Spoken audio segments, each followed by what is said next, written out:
Welcome to the BumbleKast. I'm your host, Ian the Bumble King Flynn, and joining me as always is that remix master, DJ Kyle Kraus. Wiki wiki. That was terrible. That was awful. I apologize.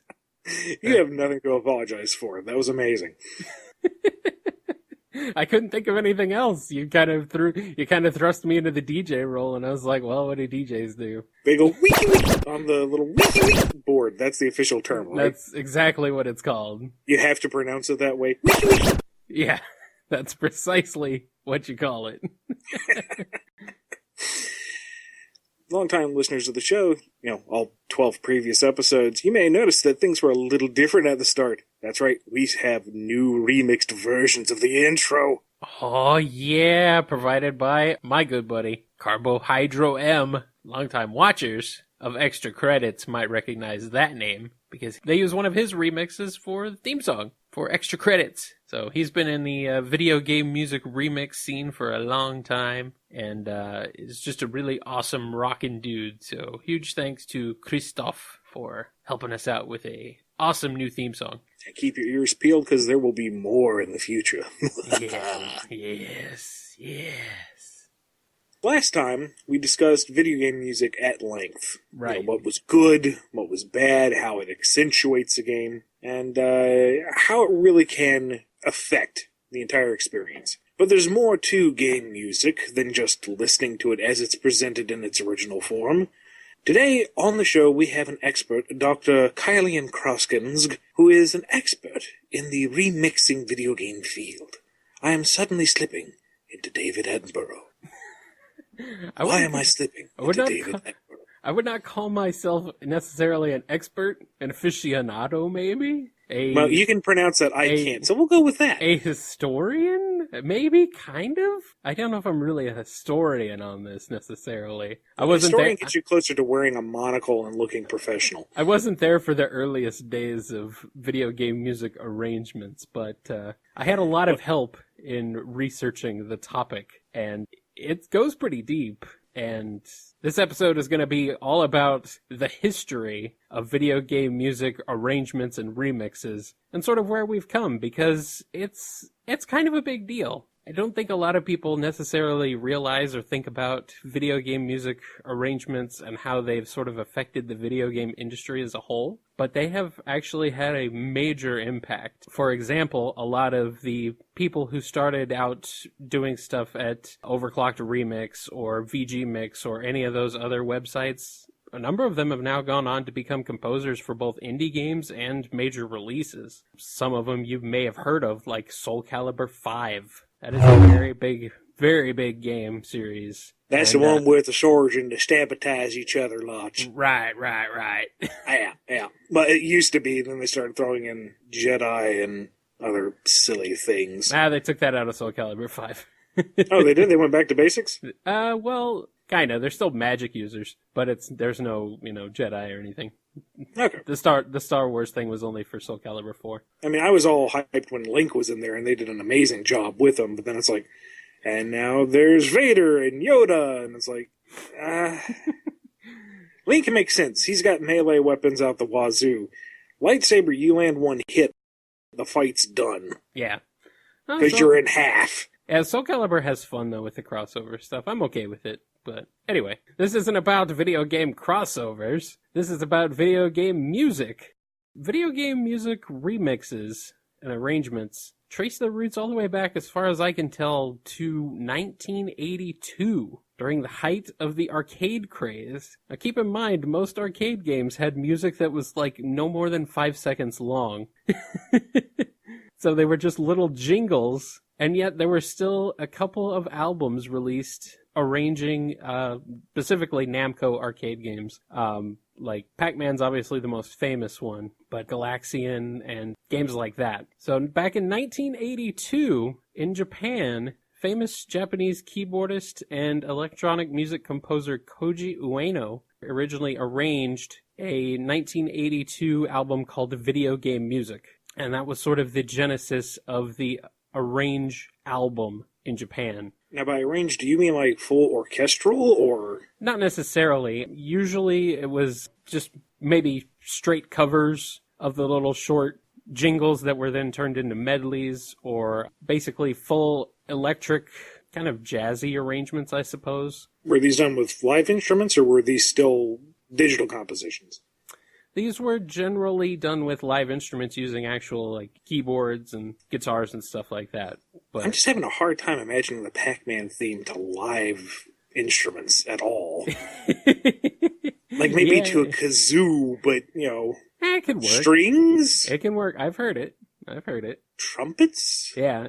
I don't think these were orchestral at the time. No, I don't mean anything. Yeah, I know what you mean. These were released on Yen Records, which was a subsidiary of Alpha Records in Japan. And that led to the creation of what might very well be the very first video game music label called the GMO, or the Game Music Organization.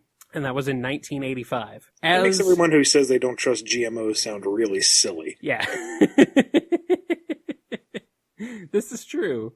GMO had a very different meaning in Japan in 1985. As we go through the 80s, house bands for developers were very popular. You had Capcom's Alpha Lyra, depending on how you want to Romanize it. And that was consisting of a couple different members, mainly Yoko Shimomura on keyboards, who's most well known nowadays for the Kingdom Hearts soundtrack and the soundtrack for Street Fighter II. We also had Sega's house band, the SST band, or the Sega Sound Team band, who I love. They're fantastic. And Nihon Falcom's JDK band, which was... Falcom was the Ys series, YS. They were the developers of that series. So they had their own house band as well. And there were some others too. I couldn't really dig up any more names, but I know there were others out there. I want to say that Nintendo even had one. The Akihabara Electric Sound Team, I believe, was Nintendo's. And it was a really cool thing. And unfortunately, the house band concept has become kind of rare, but there's definitely still official arrange albums coming out all the time. Japanese developers really love doing arrangement albums for their games. The Persona series, especially right now, seems to be especially common with them, so they're out there. Mega Man is still getting them. In fact, that's the only recognition Mega Man is getting, is new arrangement albums from Capcom. It's something. Yeah, it's something. Very small, but it's something. So that's sort of the state of official arrangements from developers and publishers. Now, on the fan side, things get a bit murkier. The fan side is a very, very different beast. The internet led to the formation of the demo scene, and this was around 1986, back when you still had to dial directly into bulletin boards with a modem. Like, the World Wide Web as we knew it did not exist. Back in 86, could you get anything higher than 12K? Probably not.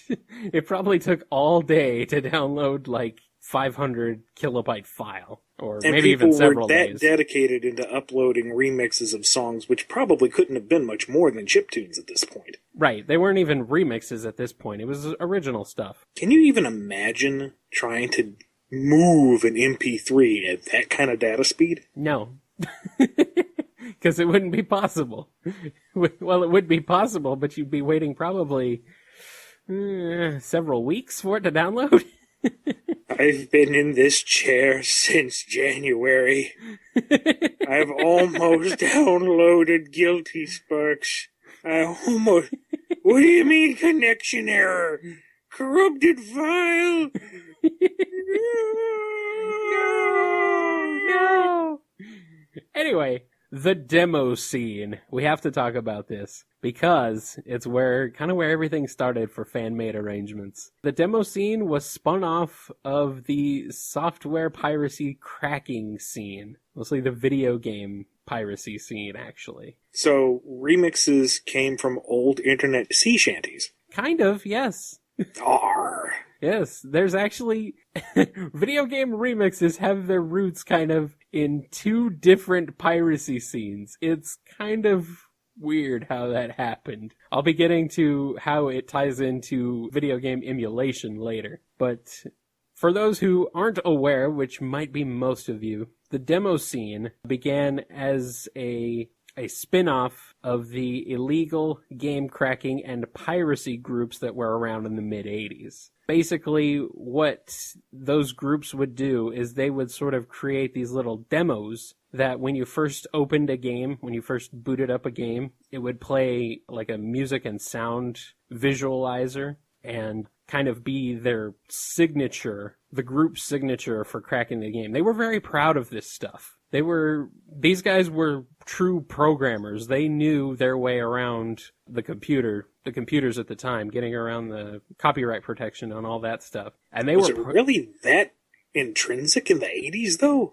And yeah, it could be. And they were proud of it, so they showed it off, and they showed off what they were able to do with the system by creating these demos that were just these audiovisual, basically videos that just kind of was like, yeah, we did this, we created this, look at what we did. And from there, those demos got more impressive, and they got to a lot more of a following than the game cracking scene did. So it kind of spun off into the demo scene, and that's sort of where the whole thing started. A lot of computers at the time, like the Atari ST, actually had inputs for MIDI, so you could hook up a keyboard to it, like a piano-style keyboard, and create music using the computer itself directly, and using the hardware. So that's what they did. So it was the Commodore 64, the Commodore Amiga, the Atari ST, and the ZX Spectrum, or ZX Spectrum, depending on what you prefer. I think it should be the ZX Spectrum because it's a British computer, but I'm American, so... The debate of whether to say Z or Z is a whole show in and of itself. Right. The correct answer is Z, of course, but we'll save that for a later time. We could definitely talk about that, yes. So, as the demo scene carried on, there were two things that sort of came out of it. With the rise of the World Wide Web, we saw the Commodore computer remix community arise from that, coming out of there in like the mid-90s, roughly, with C64audio.com being one of the first websites to have video game music remixes hosted by people who were either using the original hardware to do their remixes or were using trackers, which are still used today for a lot of chiptune stuff, and kind of led to the rise of the modern chiptune scene. So, once C64 Audio sort of came on board, there was also, in 1996, the rise of VGmusic.com, which you might be aware of, Ian. Yeah, I remember that. Yeah, VGmusic.com was one of my favorite websites at the time, because you could find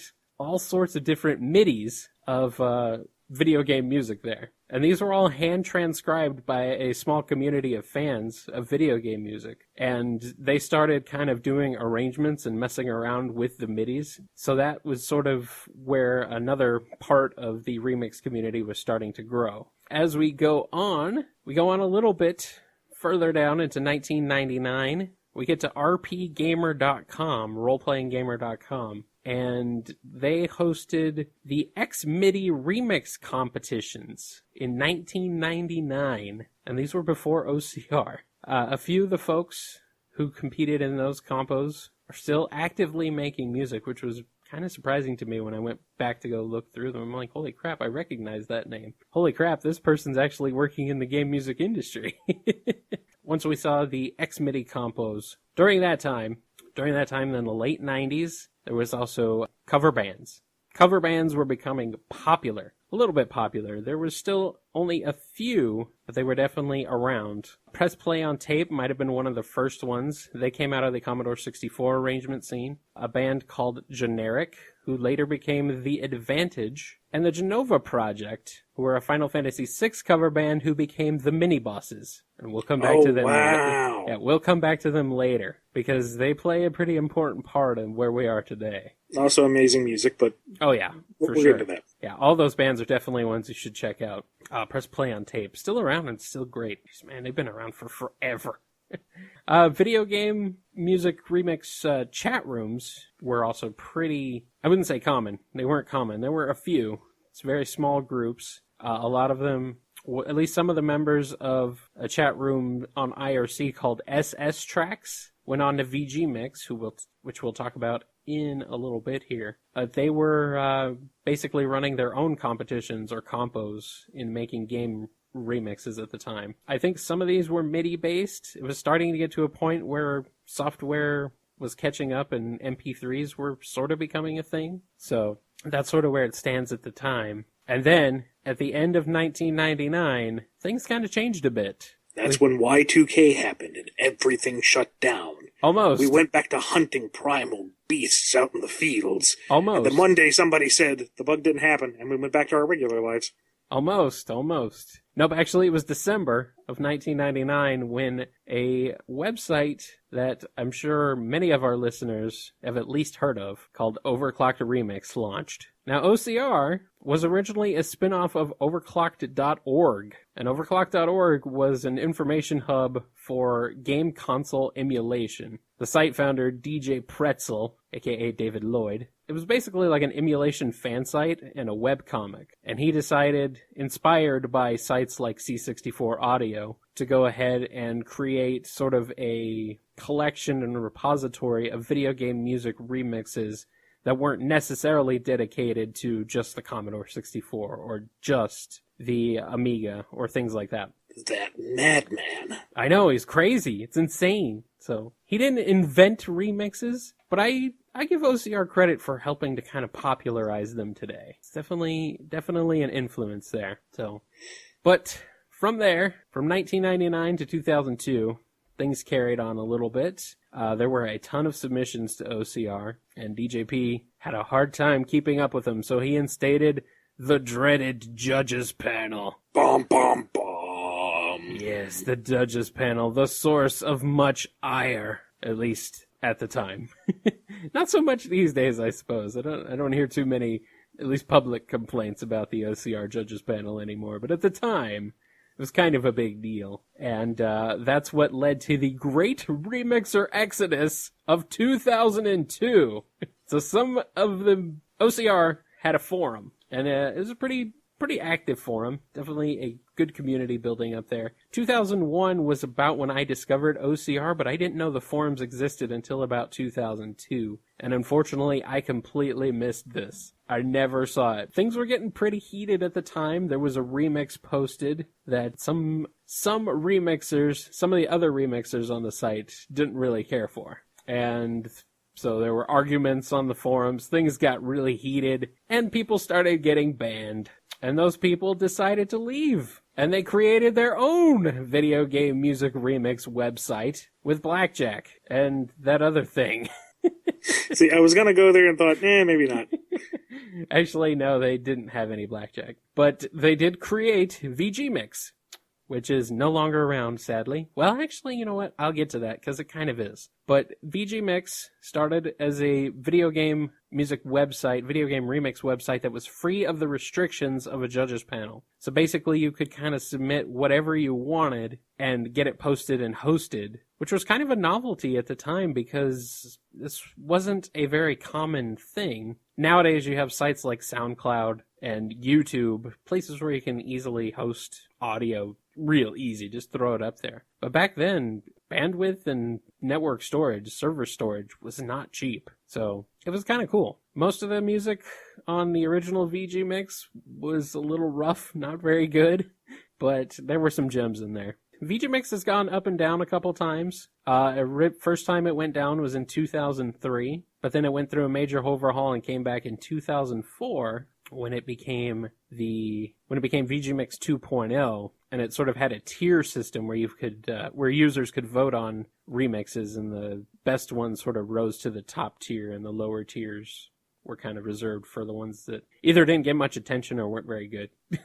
So we went from no judges to everyone is judges. Pretty much, yes. Now, while this stuff is going on, there was a very small convention happening in Virginia in September of 2002. It's called the Mid-Atlantic Gaming Festival at this time. The first one had less than 300 people, but now, oh man, MagFest, it's huge.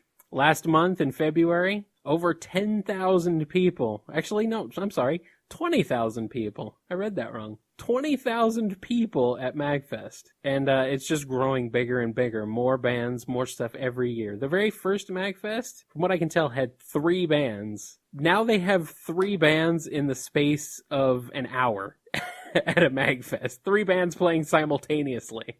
So that is insane. Yeah, the video game music cover band scene kind of arose thanks to MagFest and thanks to the mini bosses. And is just, yeah, it's insane. When I went to MagFest 10 back in 2012. There were over 9,000 people there. And to think that it's more than doubled since I've been there is kind of crazy. I would love to go back, but I haven't had the chance to yet. But yeah, MagFest, definitely something you should check out, and an integral part of video game music remixing. Do they still hold it in Virginia, or do they change venues, or have they got a new venue that they regularly go to now? It's kind of in Maryland now. It's sort of in the greater Washington, D.C. area. So it moved a bit.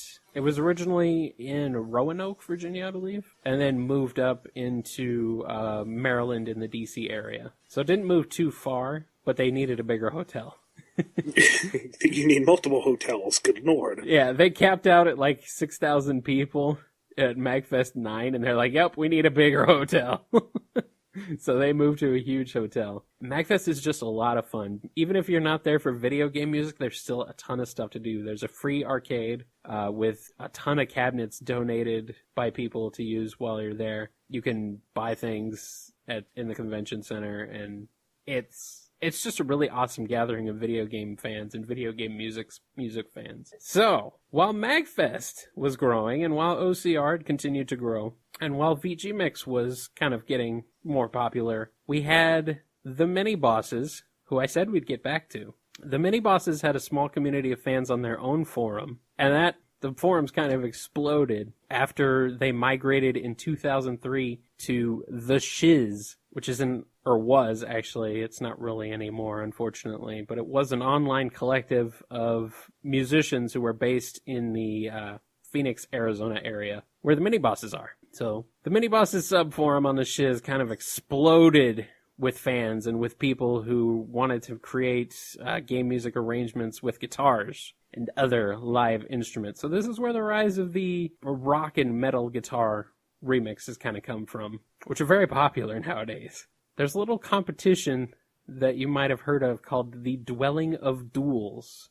And there's always good stuff that comes out of that. Oh, yeah. And this came about because of this forum. I have a story to tell you, Ian. It's kind of funny. In September 2003, I went and looked up the original thread because it still exists. There was a forum member on the Shiz, the Mini-Bosses forums, called Oroku Saki, the Shredder. I get it. I like it. Yes, I like it. Yes. He made a thread where he challenged other guitarists on the forum to a shred competition. Basically, to shred on guitar. Who's the best shredder? Of course, Oroku Saki's gonna be the best shredder because he's the shredder, right? So this competition happened. It's kind of hilarious. If you read the thread, people are like, shred competition? That sounds so stupid. How could we even judge that? How could we do that? Well, you just look at how far your socks have been rocked off. Exactly, yes. So the competition happened. It was a big success. And the Dwelling of Duels was born. And it's going strong ever since. Every month there's a new competition. And the Dwelling of Duels, it's a monthly live instrument game arrangement competition. Basically, you're given a theme, and you have a month to make an arrangement where the lead instrument has to be played live. That's pretty much DoD in a nutshell. So, what made DoD huge? Well, in mid-2004, some of the guys from VG Mix apparently caught wind of DoD, and they moved over to the Shiz and started throwing their hat into the Dwelling of Duels. So that's when we had guys like Ailshon and Vert, who you might know better now as Jake Kaufman. Yes. Or as the Bad Man.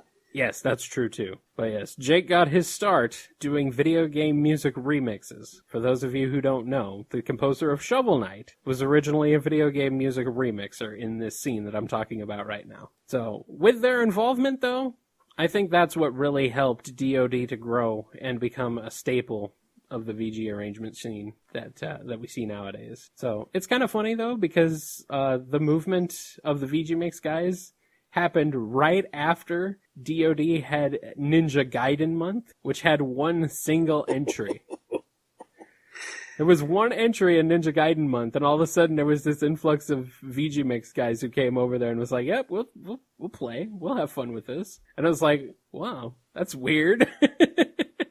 I don't know if that was just a coincidence or if they just saw there was like one entry and they're like, "No, this thing's too cool. We can't let it fall. We gotta get in there." So that's kind of funny to me. Of course, the mini bosses have carried on. They're still around and they're still rocking hard, but their popularity kind of led to the inspiration for some of the earlier cover bands like the Any Eskimos, which is a hilarious band name. This is one of the best things about these cover bands is the names they come up with. Oh yeah, the silliest band names are often the best. So that, along with MagFest, led to the rise of the cover band and live performance explosion that we have today. You can pretty much thank the mini bosses for live guitar covers on YouTube, in a sense. They may not have been directly inspired by the mini bosses, but the inspiration kind of leads into each other. The kind of proof of concept that you can do this and that there is an audience for it. Right, exactly. So that one group that may say, do we really want to even invest time with this publicly? Well, the mini bosses are doing it. Well, yeah, sure. If they can do it, we can do it. Yep, indeed. Now, you may not know this off the top of your head, but a couple of bands that I particularly enjoy, wonder when they kind of first showed up on the scene. First up would be the One-Ups. The One-Ups appeared, actually, I think, as a response to the Great Remixer Exodus of 2002 from OCR. There you go. And that's when Mustin was one of the guys who, I think, got banned or left the OCR forums at that time. And he decided to kind of go on his own and create sort of a jazz band and a record label, a net label that at least tried at the time to get songs officially licensed and sold through game music composers, which wasn't an easy thing to do at the time because most developers and publishers didn't and still really don't have a front-facing person you can talk to about licensing rights. And especially with music over in the West. Right. Or really outside of Japan, I should say. Right. The other favorite of mine, before we move on to that, if just as an example, look up the One-Up's Super Mario Sleigh Ride. That is one of the most fun tracks I've ever listened to. Oh, yeah. And the other band I was going to ask about is when did Power Glove first show up on the scene? Power Glove?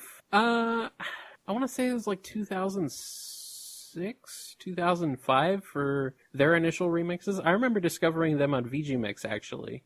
They released a couple of songs there, and they were pretty rockin'. And then I think they went over to the Shiz forums and started posting on there. And then I heard about their releases through there. Their releases originally were free, I want to say, through their website, and then they eventually got signed to, I forget the name of the record label, but it's a pretty major record label. I think they're still with them today, but I haven't heard anything from them in a while, so I'm not sure. No. Suggestion for that, go on YouTube, look up Power Glove and Mario Side B. You will be amazed at what they did with the original 1-1 track. Yeah.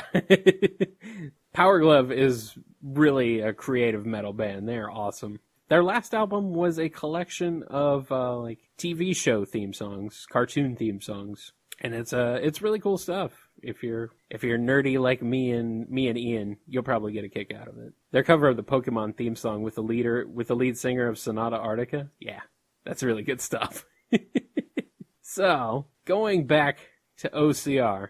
OCR grew in popularity pretty big time. I remember in 2002, 2003, I want to say, they had an article. There was an article in EGM, the magazine EGM, Electronic Gaming Monthly, that talked about OCR. And that led a lot of people to discovering the site and discovering video game music arrangements. And that was definitely one of the things that sort of provided a catalyst for getting more people involved. And there were a couple of other magazines as well that sort of featured them, and that just kind of grew from there. In 2003, there was the release of the OCR's first collaborative album, called Relics of the Chozo, remixing Super Metroid. This is a pretty big deal now, because OCR sort of popularized the collaboration album. And there's hundreds of collaboration albums out there now, featuring tons of people. Harmony of Heroes for the Super Smash Bros. Series, which is an absolutely massive album. The recently released Chronicles of Time, which is a Chrono Trigger arrangement album. I've done a few different ones myself. I've led a few of them, directed them, and there's just tons of them out there now. Name drop them. Am I supposed to? Okay, yes. Fine. Summoning of Spirits, Around the World, and Shell Shocked are all ones that I directed on OCR. I had help from Aaliyah Baker, from Lee, on Summoning of Spirits, and my good buddy Wallen helped me out with Around the World, which covers Super Dodgeball. And yeah, it was a lot of fun to put those together, but I think they're just part of a much bigger thing that sort of became massive. The concept of a video game music album, a collaborative album, didn't really exist before Relics of the Chozo. So we definitely have that one to thank for the movement, I suppose. At the same time, I would imagine it's somewhat of a natural evolution. You have people coming together initially just to prove that you can compose this kind of music, and then you push the boundaries and see how you can change the music in your own style. And then you can come together and show that it can be done with live music and full compositions with a band or an individual.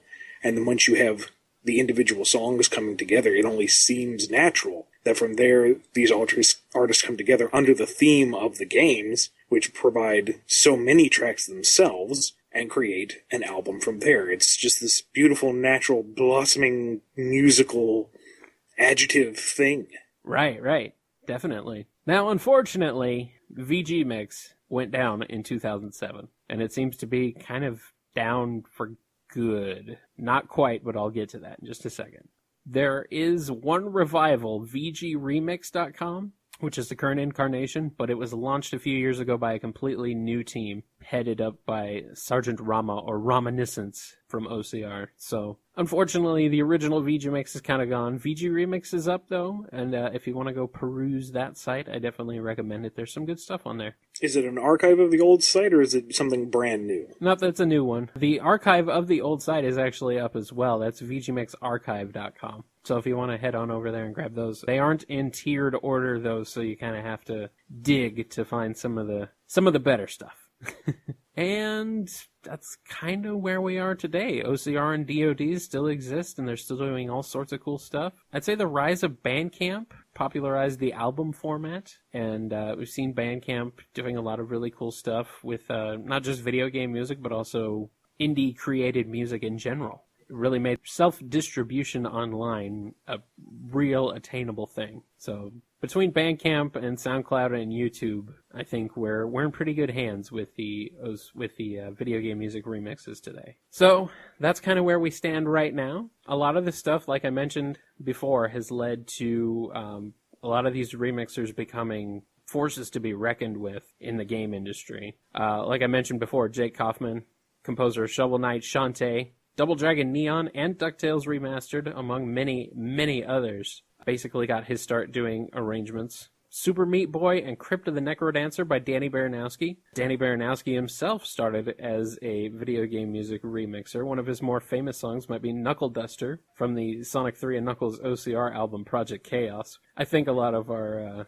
listeners will be familiar with that one. If not, definitely look it up. It's hilarious. Oh yeah, it's outstanding. Andrew Aversa, or Zircon, He's the one who went on to work on Soul Calibur 4 as one of the composers for that, along with his wife Jillian Aversa, who did vocals for that one, and also a couple of indie games, including Dungeon Mans. Big Giant Circles himself is doing some indie games for mobile platforms like Extreme Road Trip, which is a game that I really enjoy, even though it kind of nickel and dimes you if you're not careful. Will Roger, aka Bustatunes, which is a great name, is one of the composers for Star Wars The Old Republic, or was actually. Unfortunately, since LucasArts folded, it's kind of, I guess, not abandoned because EA is handling The Old Republic, but anyway. And he also did the music for Lara Croft and the Temple of Osiris, which released, was it last year, a couple of years ago? I don't remember exactly. I think it was a couple of years ago. But basically, a pretty big name game. Tomb Raider, not exactly unknown. Just a little bit of one of them higher ranked franchises. Right. And then one of the coolest things to come out of this whole scene was the soundtrack for Street Fighter 2 HD Remix, the digital re-release of Street Fighter 2, which was all done by remixers from Overclocked Remix. So if you have that game, be sure to go check out the soundtrack to that because it's really awesome. And it's available from OCR for free as well, so you can pick up the soundtrack there. But I think the game is on 360 and PS3. So we've got the evolution, as we already covered, going from just proving you could do it to having these whole collaborative albums and shows that number in the tens of thousands of people getting into the industry. Do you have any predictions on where the remixing scene might go from here? I just hope it grows. That's really what I'm hoping. I think it is. It's still growing. There's still a lot of people, new people getting involved, people who are talking to their friends and being like, hey, have you heard of this site? Have you heard of this? Have you heard this song? And then rethinking, hey, I'm a musician, or hey, I can play some of this stuff. Maybe we can form a band and start our own band. And the cover band scene especially is still growing immensely. MagFest, I know, gets a lot more applications than they're able to support for cover bands. They definitely aren't starving for live performers. So just this huge boom of live performance stuff especially. That's kind of where I see things going, is the live performance aspect continuing on. So we're going to have a lot more metal bands, and jazz bands have definitely become huge. I'm not sure where it came from exactly, but there's like the Super Soul Brothers and Missing No and a few others that are just jazz cover bands. So they have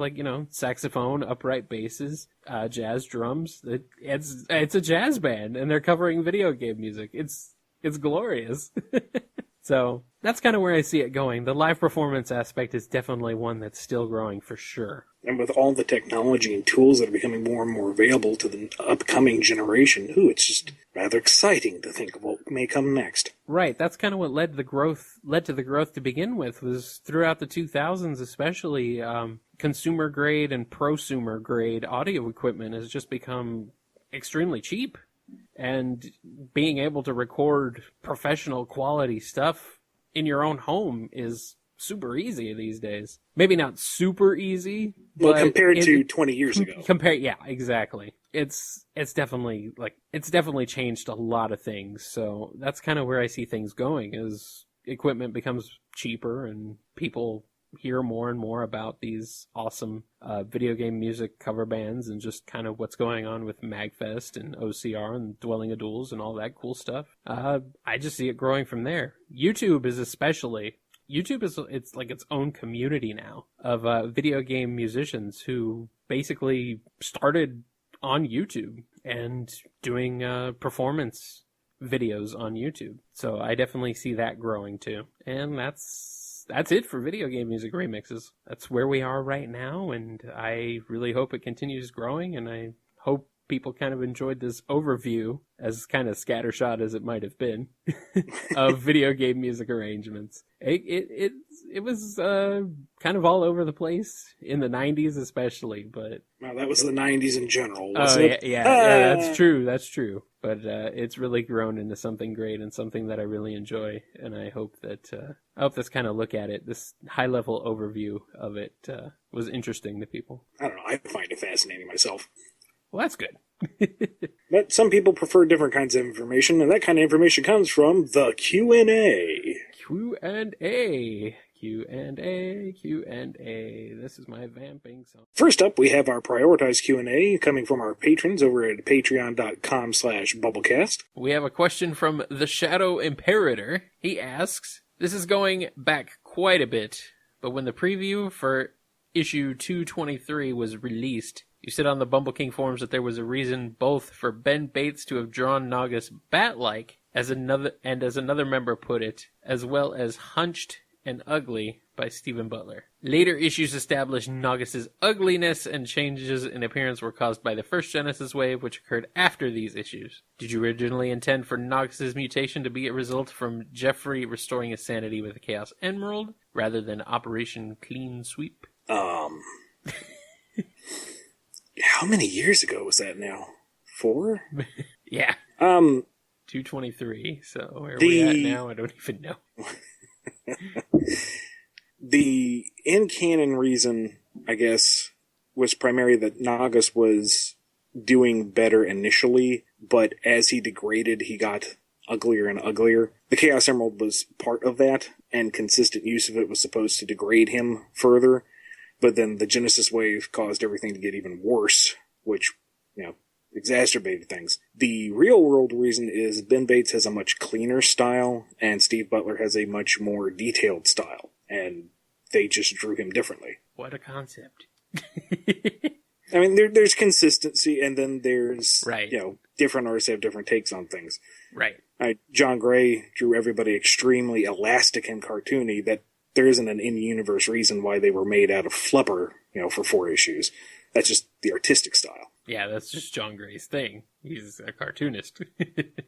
And let's move on to the general Q&A now. The JCFreak asks, this is a pretty long-winded question. You tend to have a set method of introducing new places to the comic, wherein Sonic and friends show up, they meet the Egg Boss and or meet a local freedom fighter group, team up with the local freedom fighters to defeat the Egg Boss and promise to return someday. The formula does get played with, and sometimes there aren't local freedom fighter groups so much as local fighters or people in general. But my question is, any particular reason you favor this setup? It's pretty much the easiest way to introduce the setting, the characters, and the conflict in a bite-sized format. Which comics kind of are. There's not much room. Right. I mean, in a lot of cases, I may not necessarily have the time to delve into the greater conflict like I want to, or it may be that it's experimental. We don't know if this particular group or character is going to take off, and if we devote too much time and energy into something that just does not resonate with readers, that feels like wasted time. Especially with the Shattered World Crisis story arc that we have going on right now, the idea is more to do the world building quick and dirty and then expand upon it from there. Because the single biggest desire I got from the readers after the reboot, aside from don't reboot, which I can't do, was get back the world building. So that's what I've been focusing on. And no, they are not in-depth stories. They are not very complex, but they're not supposed to be. They are introductions. You get the idea of who these characters are, what they can do, and what the conflict around them is. And from that point, we can go crazy with it. Look at all that we've already established up to this point. We're still going to be establishing things up through the end of the Shattered World arc. And from there, each individual one of those moments could be turned into its own larger story arc. We have these characters to explore. We have these regions to investigate. We have these villains to rise, fall, change, don't change. All of that material is there, and all we had to do were these simple introductory stories. Treat this as kind of the first season, I guess, of a show, where you're really introducing everything, and now, once that's there, we can move forward and do so much more. But you can't do that until the foundation is laid. So I'm laying the foundation as fast as I can, in the most entertaining way that I can that doesn't bog it down, and then we can do even more stuff. Are you able to say anything about the slated ending of the Shattered Worlds arc? Like, are we coming up on it pretty soon here? Is it a little ways off still, or how's that It's going? still a few months down the way, but it has been solicited that it will basically be the ending to Sonic Unleashed. It's not going to be the exact same as the game because we've gone in different directions with the characters and locations. Right. But it's going to be a 4-part arc that's going to be absolutely insane. Well, I'm looking forward to it. All right, we got one from Matt SO586 here. They ask, how did Orbot and Cubot get back from space? I don't know. That wasn't covered in the official canon, and I doubt it ever will be. I like to think that they just kind of tumbled down until they reached the planet, survived through re-entry because they're ridiculously hardy little machines. Yeah. Hit the ground, dusted themselves off, and said, well, we better get back to the base before the boss does. He'll want his coffee. That makes sense to me. And they don't really need anything complex. It's Orbot and Cubot. Yeah, Play for the joke. Right, yeah, exactly. All right, let's go on to the next question here from Deluna13. They want to know if you have seen RWBY, and what do you think of it? It's RWBY, by the way, the Rooster Teeth series. That RWBY. Yeah, sorry, I should have specified. I've seen a little bit of Season 1. Same here. And I really enjoy the soundtrack. Oh, yeah. In a kind of guilty pleasure sort of way. The action sequences back when they were done by the late Monty Ohm, who was robbed from us, were absolutely spectacular. The show itself didn't really sink its claws into me, but the action sequences are worth a look. The soundtrack is a lot of fun if you want to get it. I think it's up to its 3rd season now. Yeah, somewhere around there. So I haven't really followed it, but, in terms of an original animated series, I give the entire crew major kudos for even producing it, Yeah, definitely. Not to say that machinima doesn't require a certain degree of work, but something that's wholly and fully animated originally is such a much larger undertaking. And that they have lasted this long and have such a devoted fan base, I think, is really cool. Yeah, definitely. I've seen bits and pieces of Season 1, and I really enjoy it. Like you said, the soundtrack's actually really cool. I like it a lot. And the action scenes are astounding. Just fantastic stuff. And I really like the character designs, too. There's just something about the character designs I really like. They really do pop. They're very strong individuals. Yeah, and the color palette, I mean, it's obviously named for colors, so it's not really surprising, but the color palette really works. And how each character kind of has its own individualized color scheme. It's a Power Rangers thing. Or Super Sentai thing, I suppose. Yeah, exactly. Yeah. Diamonddeath asks, I was expecting Ian to say he couldn't talk about which characters he would want to bring back because it would be confirming who is not allowed to come back, as he had stated in a previous podcast. Have those rules changed, or was that a mistake? Like when you talked about Shard and stuff on a previous episode. No, that's people trying to find anything I say and twist it to whatever they want it to mean. Right. They asked, who do I want to bring back? And I answered. That doesn't confirm whether or not they're ever going to come back, because I don't know. I don't have any control over that. They may be gone forever. I may get a call tomorrow and say, oh, hey, look, we're getting everybody back, do a storyline. I don't know. I don't control that. Please stop asking me. It's been 2 years, and it really, really puts me in a bad situation because of stuff I can't get into, which is frustrating for me and frustrating for everyone else. But I don't know who would ever possibly come back. I know who I would want to come back, but I can't speak to whether or not they ever will because it's completely out of my control. So stop asking. They won't, but, Yeah, it'll never happen. All right, here's a long question from Scruffy. They want to know, what would be the most effective way to ensure that you could come to Oz Comic-Con Melbourne so that I may shake your hand, get you to autograph my comics, and get all flustered and lost for words at the prospect of meeting one of my idols? Shall I resort to blackmail, kidnapping, unleashing my doomsday device that creates Bumble King-shaped crop circles, An elaborate torture scheme that involves Dubs singing the Sonic Underground soundtrack whilst playing the accordion really, really badly? Is that the end of list of demands? That's the end of the questions. Well, I don't know if that's demands so much as he's just wondering if that's what he has to do to get you to come to the show. Personally, I want to see the device that makes Bumble King-shaped crop circles. I'll fire it myself. Never mind the crops. I'll aim that sucker at the moon. That sounds awesome. Yeah, put that logo on the moon. Brand that thing.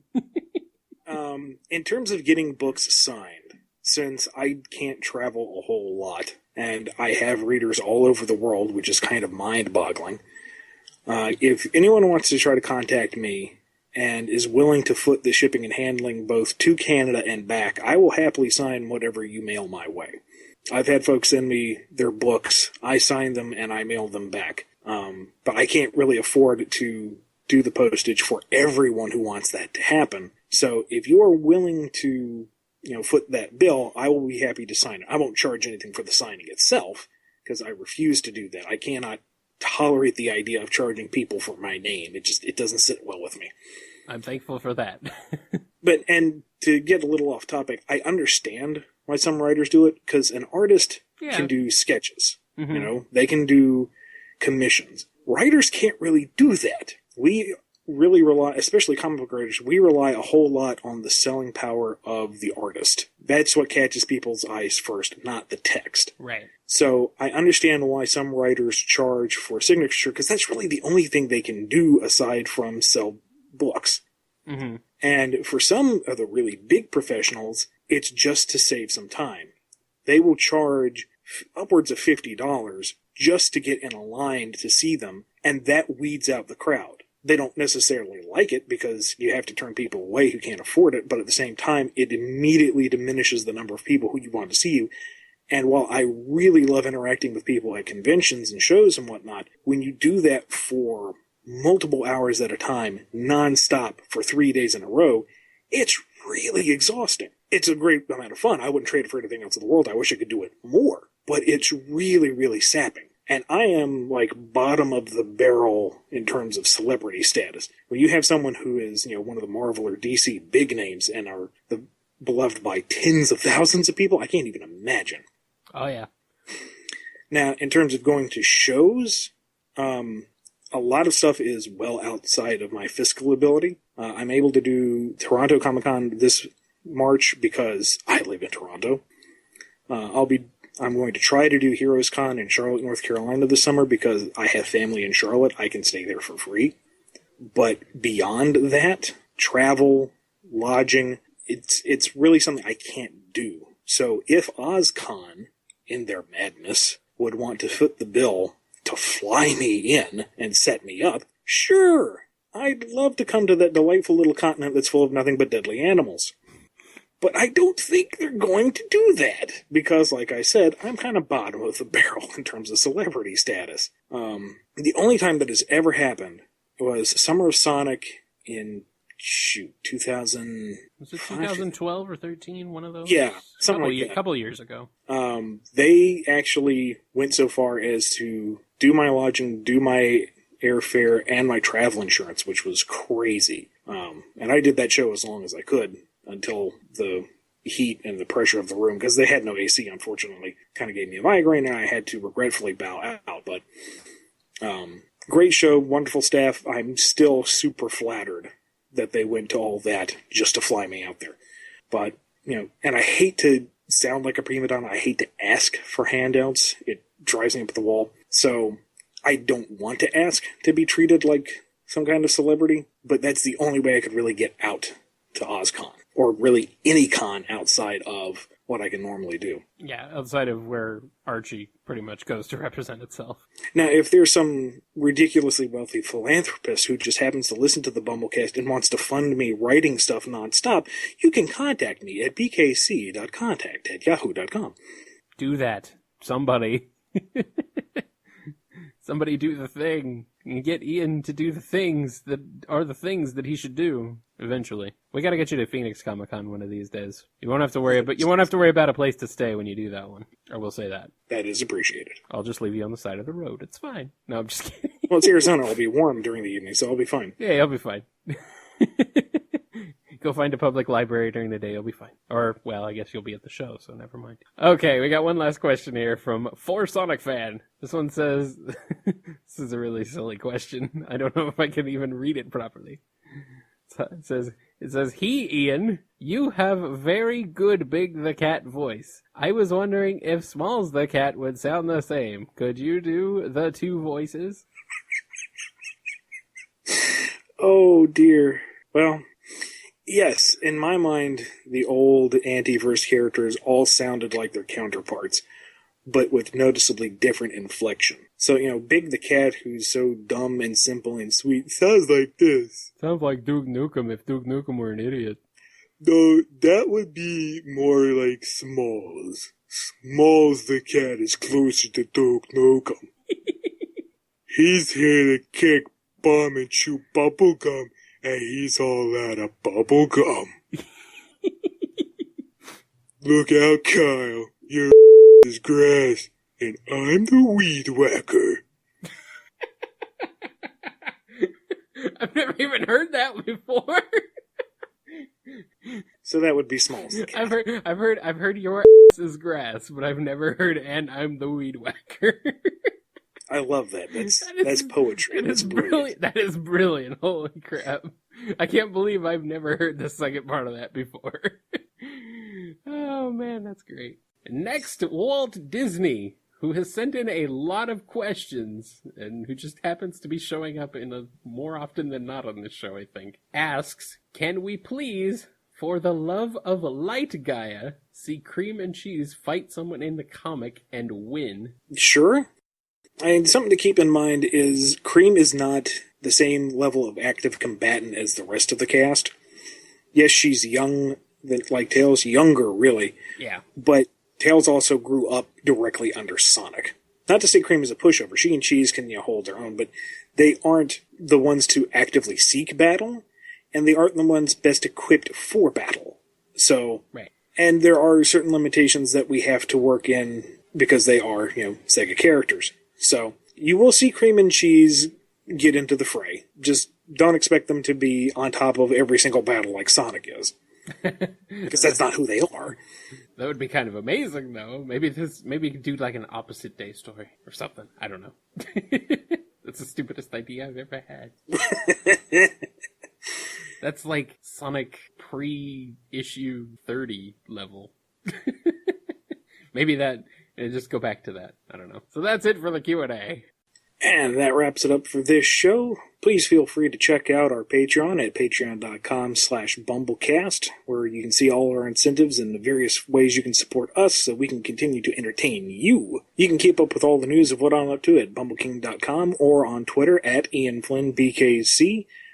Be sure to come by Toronto Comic Con the weekend of the 19th. Come by and see me and say hi to Aaliyah Baker. Hi, Aaliyah Baker. Oh, wait. Not right now, you mean? No, at the show. Oh, okay. You can follow what I'm doing at kngi.org, and you can also keep up with this show there as well. And you can see what I'm doing on the social medias at KyleJCRB on Twitter. And as always, we'll wrap up with a big shout out to all of our patrons who make this show possible. Thank you all so much. Give a quick shout out to Daniel H., Justin G., The Shadow Imperator, James K., Patty M., Alex P., and Connell T. Thanks again so much for all you've done for us, guys. You are awesome. And if you want to get in on asking any questions to me and or Kyle, you can ask them in the comments below to us on Twitter, #BumbleKast, or if you're a patron, in the Patrons Message Center at patreon.com/BumbleKast. That's going to do it for this edition of the BumbleKast. Hope you guys enjoyed the show. We will see you in April. See you later.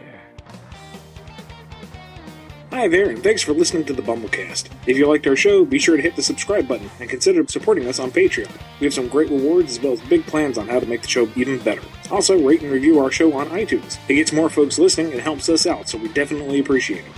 Original music composed by Ken Coda Snyder, used with permission. Find more of his music at bc.s3m.us and find the theme song at noisechanradio.bandcamp.com, available as a pay-what-you-want download.